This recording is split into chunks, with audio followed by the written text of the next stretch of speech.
Everyone, আজকে বানাবো হচ্ছে শুক্তো। তো শুক্তোর জন্য মোটামুটি সব সবজি কেটে নিয়েছি। এবার কড়া নিয়েছি, কড়াতে দিয়ে দেবো হচ্ছে তেল। তেলটা একটু গরম হোক। তেল গরম হয়ে গেলে এই বড়িগুলো ভেজে নেব।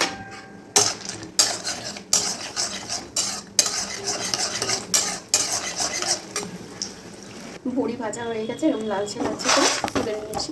এবার ওই কড়াতে হালকা ভেজে অল্প নুন দিয়ে দেবো। এরকম একে একে সব সবজি হালকা করে ভেজে নেব। এখানে ভাজাভুজিগুলো মোটামুটি কমপ্লিট হয়ে নুনটা ভাজছি। এর মধ্যে একটা মশলা করে নিচ্ছি, সর্ষে পোস্ত আর আদা দিয়ে। সেই মশলাটা হয়ে যাক, তারপরে দেখাচ্ছি। সব ভাজাভুজি হয়ে গেছে। এবার কড়াইতে দেবো সর্ষের তেল অল্প করে, ফোড়নে দেবো পাঁচফোড়ন। ফোড়নটা হয়ে গেলে আর একটু দেবো মশলা দেওয়ার পর এবার দেবো পরিমাণ মতো নুন, আর দেবো হলুদ গুঁড়ো, আর দেবো জিরে গুঁড়ো দিয়ে মশলাটাকে ভালো মতো কষে নিতে হবে।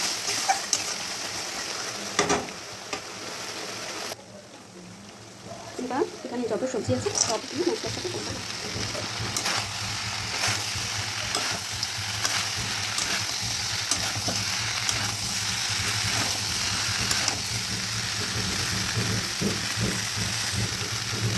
এবার দেবো পরিমাণ মতন গরম জল,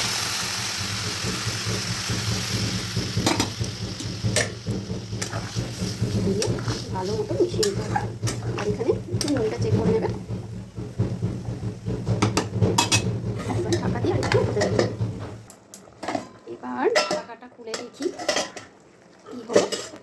এই যে শুক্তো, অল্প একটু টেস্টটাকে ব্যালেন্স করার জন্য অল্প একটু দেবো চিনি, ওপর থেকে একটু দেবো ঘি, আর দেবো ড্রাই রোস্ট করা রাঁধুনির গুঁড়ো দিয়ে আর একটু সুন্দর মতো ফুটিয়ে দিতে হবে।